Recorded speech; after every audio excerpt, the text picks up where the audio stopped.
अब पता नहीं कहाँ से म्यूट हुआ जी।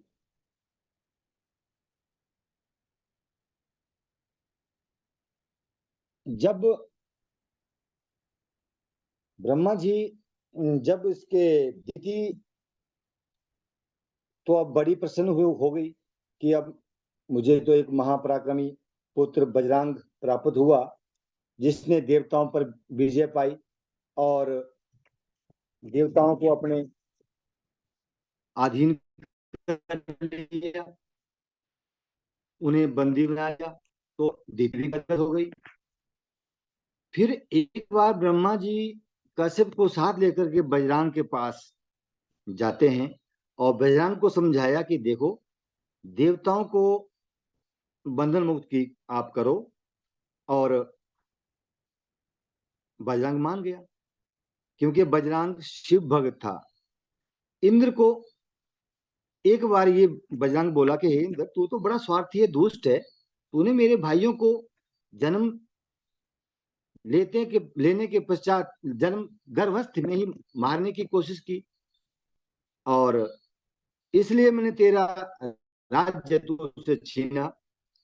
अब देवताओं ने जो किया था मेरे साथ कपट, वो तो उसका परिणाम वो भुगत लिया उन्होंने। अब देखिए, मुझे कोई राज्य की कोई लोभ नहीं है, ना भोग विलास की कोई कामना है। ये सभी देवता अपने अपने कर्मों का फल पा चुके हैं। अब तेरा जो स्वर्ग है, उसका राज्य मैं तुझे वापस करता हूं। ये सब मैंने आपकी और अपनी माता की प्रसन्नता के लिए किया, उनकी आज्ञा से किया। और इस तरह से ब्रह्मा जी से प्रार्थना की कि हे ब्रह्मा जी, आप कृपा करके मुझे सार तत्व बताइए, समझाइए और ज्ञान दीजिए, ताकि मैं निर्विकार और प्रसन्न चित्त होकर के शिव भक्ति कर सकूं। अब ब्रह्मा जी ने ऐसे सात्विक विचार जब सुने तो ब्रह्मा जी बड़े प्रसन्न हुए, और उन्होंने प्रसन्न होकर के बजरंग को वरांगी नामक एक रूपवती स्त्री से शादी करवा दी बजरंग की। तब ब्रह्मा जी और कश्यप वहां से प्रस्थान कर गए। बजरंग सात्विक विचारों वाला, पर बरांगी पूर्णतया तामसिक। अब बरांगी ने उस काम भावना से अपने पति बजरंग की सेवा करके त्रिलोकी विजयी महापराक्रमी विष्णु को पीड़ित करने वाला पुत्र मांग लिया। सात्विक बजरंग ने जब ये सुना तो हल्का हुआ।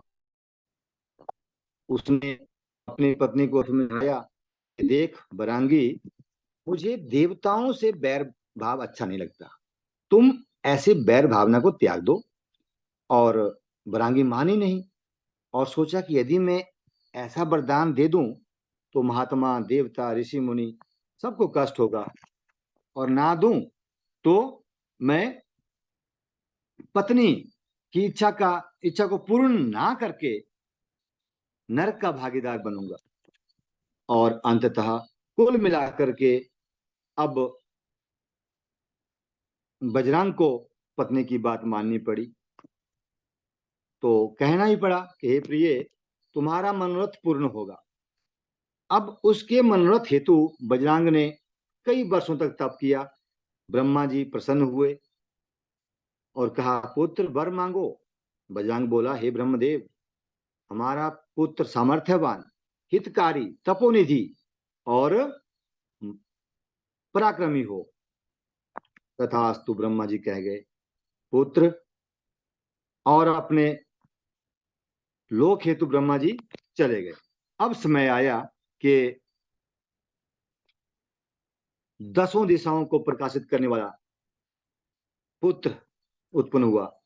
उसके पैदा होते ही आकाश से उल्कापात होने लगा, भूकंप आ गए, बाढ़ें बाढ़ें आई, गर्जना भयंकर आकाश में होने लगी, बिजलियां कड़की, नदियों में भारी उफान आ गया, आंधी तूफान आए, श्रृंगाल, कुत्ते, उल्लू मुंह से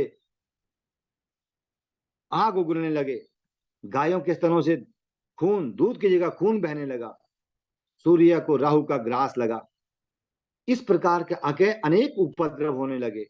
तब महर्षि कश्यप ने उसका जो पुत्र उत्पन्न हुआ उसका नाम तारकेति विचार्येव कश्यपो ही महोजसः, विचार करके तारक नाम रख दिया। देखते ही देखते तारक पर्वताकार हो गया और देवों को जीतने की अभिलाषा से गुरु शुक्राचार्य के पास गया और उनके कहे अनुसार मधुबन जाकर हाथ ऊपर करके कभी एक पांव पर खड़ा होकर तो कभी जल में 100 वर्षों तक एक अंगूठे के बल पर खड़ा होकर 100 वर्षों तक वायु का आहार करके 100 वर्षों तक अनेक दुख कष्ट सहन करता गया। फिर उसके शरीर से बहुत बड़ा तेज निकला और जो तेज निकला उससे देवलोक भी जलने लगे। ये देख करके सारे देवता त्राही त्राही करने लगे और ये समाचार उन्होंने जाकर के ब्रह्मा जी को सुनाया। ब्रह्मा जी बोले, नारद, अब मैं वहां गया और तारकासुर को मनवांछित वर मांगने को कहा। तो जब तारकासुर ने अपनी कठिन तपस्या के बल पर ब्रह्मा जी को प्रसन्न किया तो उनसे 2 वरदान मांग लिए। नंबर 1 वरदान कि मेरे जैसा बलवान सारी सृष्टि में कोई ना हो, और नंबर 2, मैं एक तो मरूं ही नहीं, अगर मरूं तो भोलेनाथ के तेज से उत्पन्न बालक के शस्त्र ही से मैं मरूं, अन्यथा किसी प्रकार भी ना मरूं। ब्रह्मा जी भी तथास्तु कह गए। कहना ही पड़ा। शुक्राचार्य ने उस तारकासुर का राज्याभिषेक करके उसे त्रिलोकी का अधिपति बनाया, घोषित किया। अब लगा समस्त चराचर ऋषि मुनि देवता इंद्र आदि सबको लगा धमकाने डराने और कष्ट पहुंचाने, अत्याचार किए बहुत ज्यादा। तो सभी देवता ऋषि मुनि सारे के सारे ब्रह्मा जी के पास गए और जब उन्हें अपने दुखों के बारे में, अत्याचारों के विषय में बताया, उनका जिक्र किया, तो उसका वरदान तो ब्रह्मा जी ने कहा कि मेरे ही वरदान से ऐसा हुआ भाई, अब समाधान बताओ महाराज।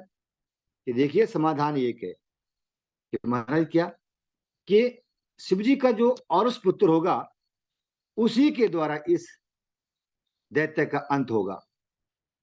सो अब तुम सभी मिलकर के भगवान शंकर और पार्वती जी जो हिमालय की पुत्री है उनसे भगवान शंकर का विवाह करवाने का प्रयास करो।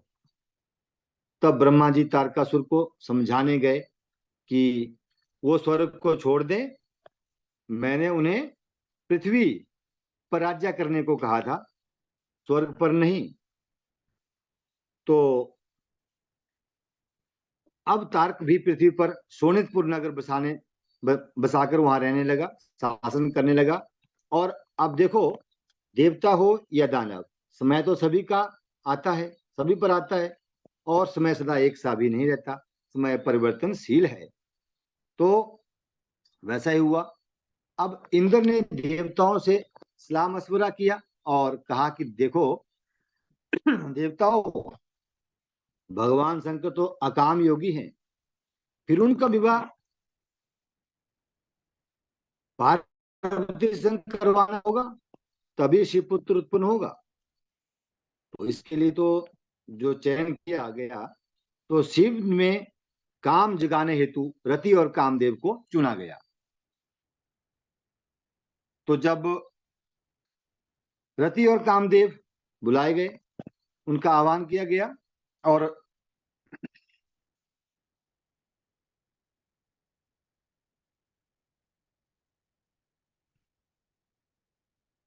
जब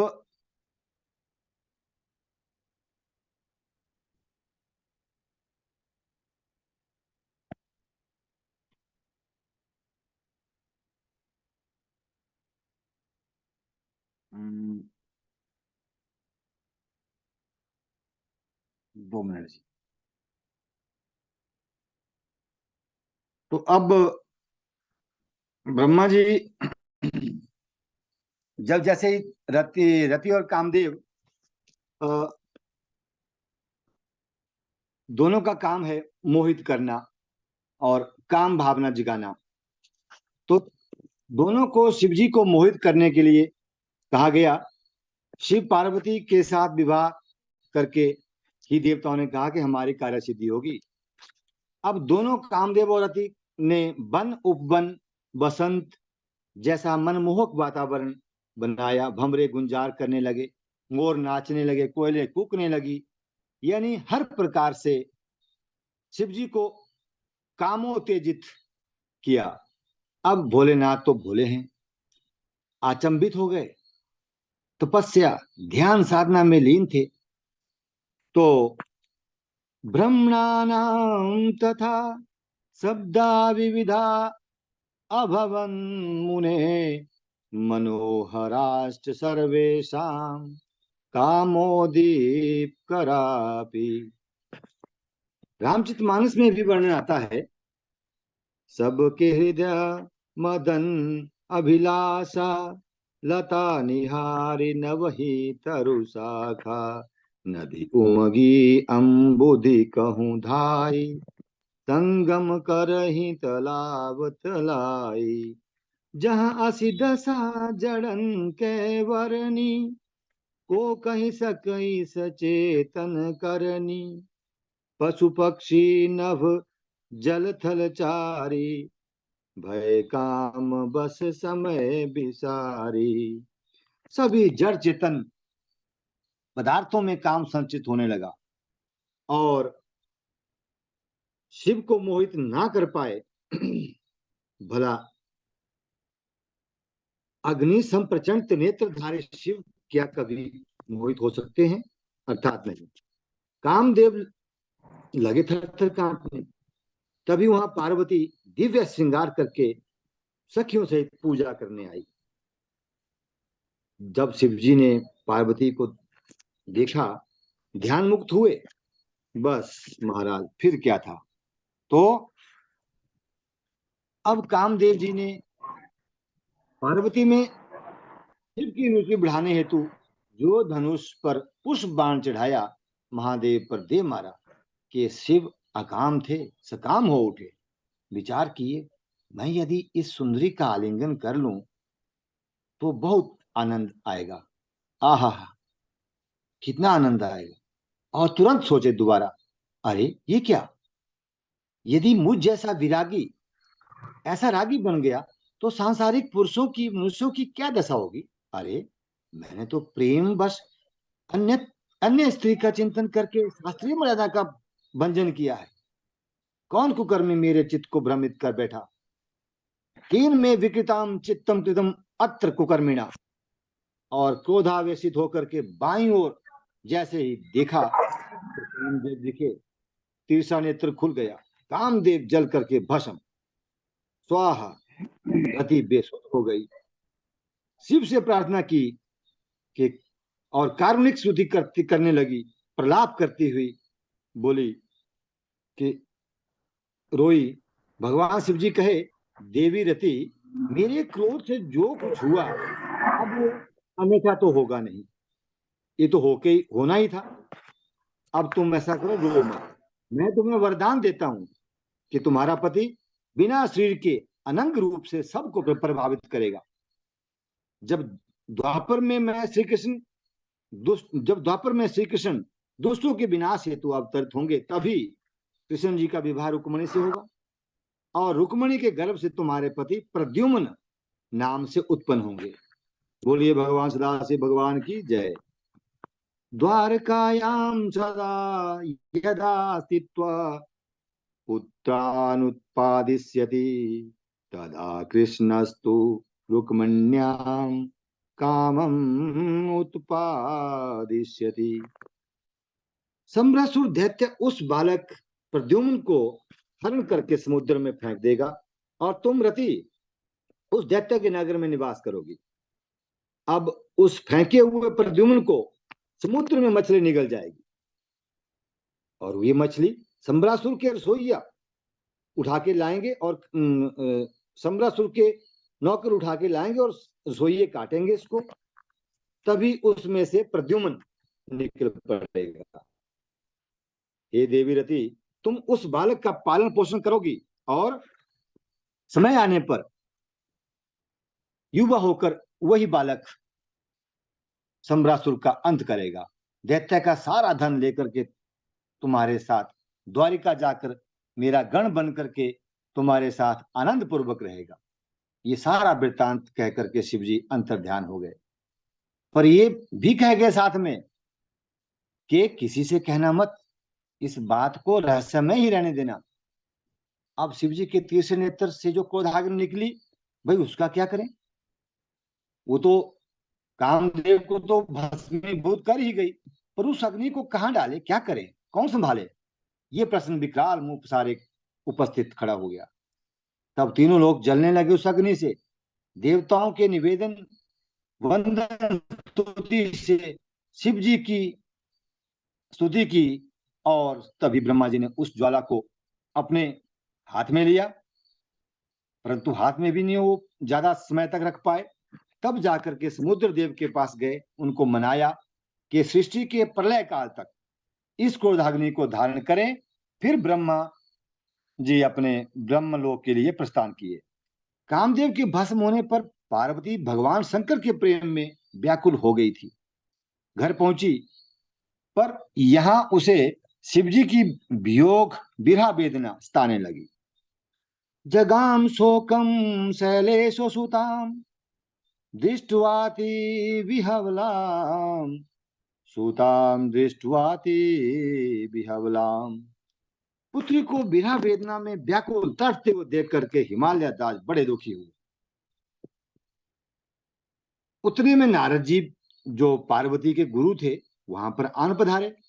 पार्वती के पास जाकर नारद जी बोले, हे देवी पार्वती, शिव तपस्या किए बिना ही तुमने उनकी खूब सेवा की, और उस सेवा के कारण तुम्हें मैं भावना आ गई, अभिमान आ गया, और उस अभिमान को तो शिव जी ने तोड़ना ही था। अब तुम उन्हें पाने हेतु बहुत समय तक तुम्हें तपस्या करनी पड़ेगी, तभी जाकर के शिव प्रसन्न होंगे और तुम्हारा मनोरथ भी पूर्ण होगा, तुम्हें स्वीकारेंगे। तो पार्वती बोले, ठीक है महाराज गुरुदेव, जैसे आपकी आज्ञा, कृपा कर मुझे आराधना है तो मंत्र दीजिए, मैं किस मंत्र का जाप करूं कि इनको प्राप्त करूं? क्योंकि सदगुरु की कृपा के बिना कोई भी क्रिया कार्य सफल नहीं होता। ना सिद्ध्यति क्रिया कापि सर्वेषां सद्गुरु विना, मया श्रुता पुरा सत्यम श्रुतिरेषा सनातनी। हे देवी, मंत्रों का राजा पंचाक्षरी मंत्र ओम नमः शिवाय तुम्हें प्रदान करता हूं।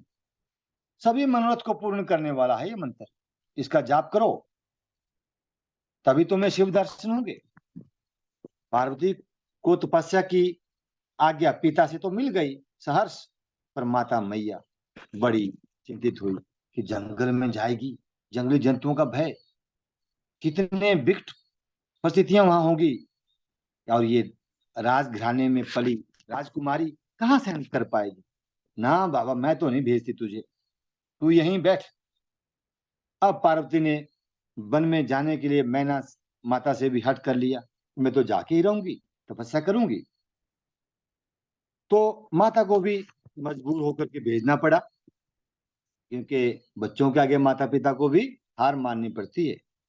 अब पार्वती ने वन में तपस्या करते करते, पहले गर्मी में अग्नि के बीच में, शीत ऋतु में जल में बैठकर ध्यान लगाकर शिव जी का ध्यान किया, पंचाक्षरी मंत्र का जाप किया, अनेक कष्टों को बिना परवाह किए सहन करती गई।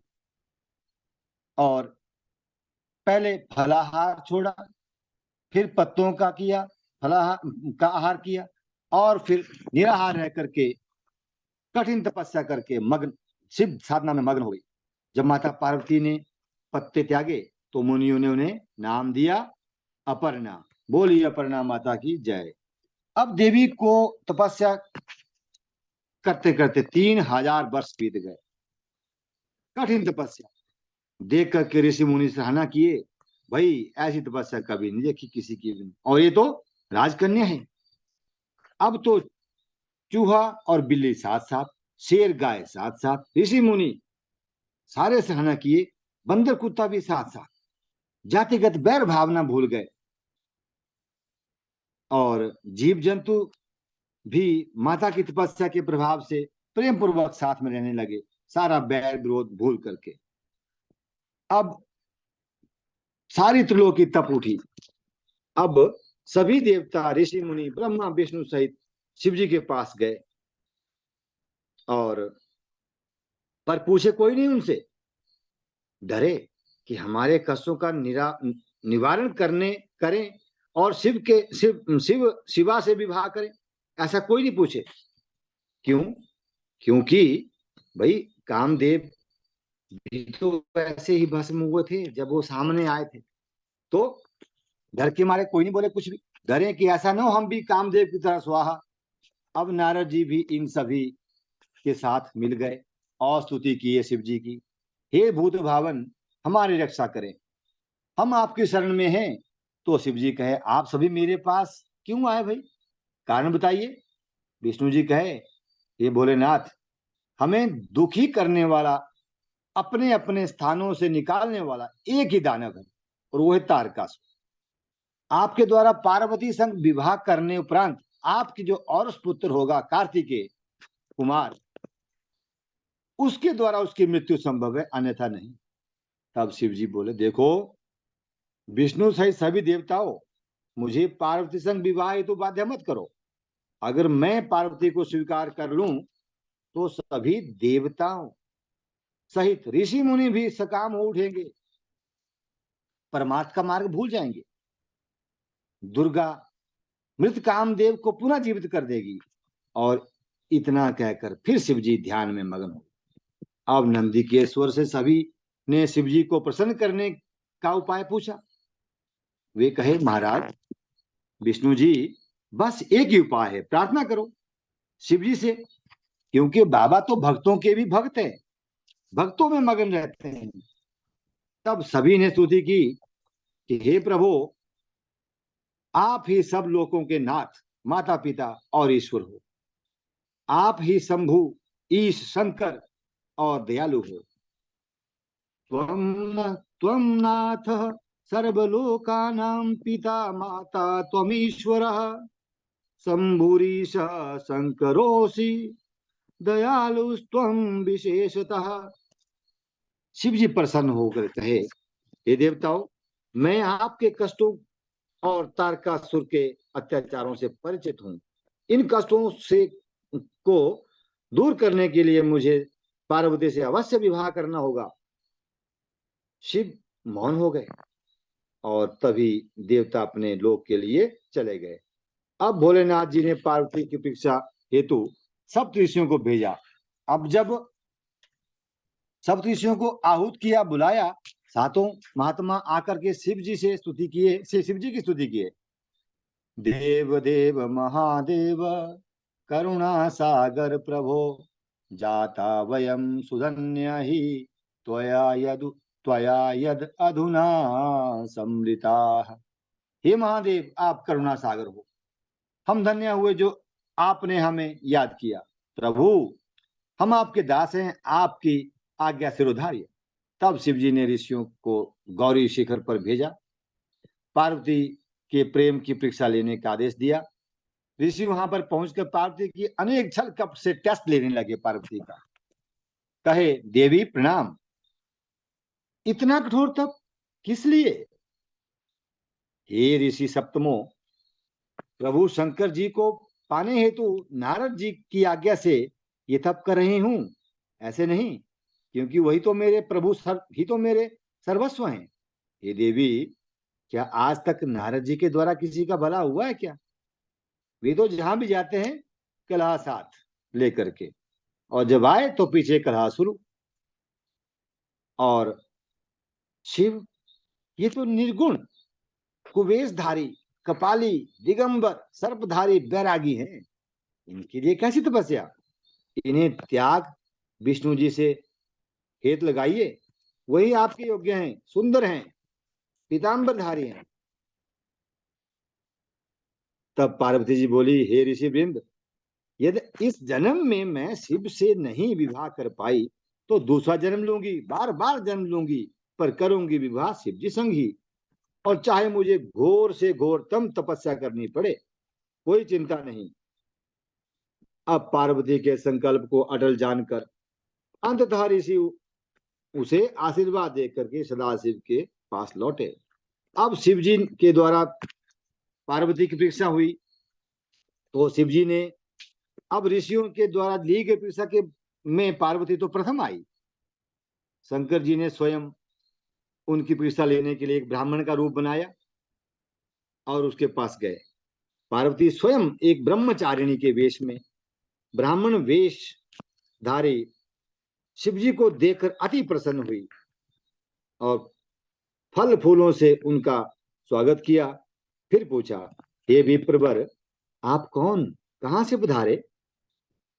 तो ब्राह्मण वेशधारी शिव जी कहे, मैं स्वेच्छानुसार यहां वहां हर जगह चलने वाला एक निर्बल ब्राह्मण हूं, पर हूं बुद्धिमान तपस्वी। परोपकार ही मेरा कर्तव्य है, एकमात्र कर्तव्य। पर देवी, आप कौन, किसकी कन्या हो, किसके लिए यहाँ पर निर्जन में तप कर रही हो? ये ब्राह्मण देव, मैं हिमालय पुत्री पार्वती हूं। कामदेव को भस्म कर शिव जी मुझे त्याग कर आ गए हैं। मैं उनकी विरह वेदना में व्याकुल हूं, तड़प रही हूं।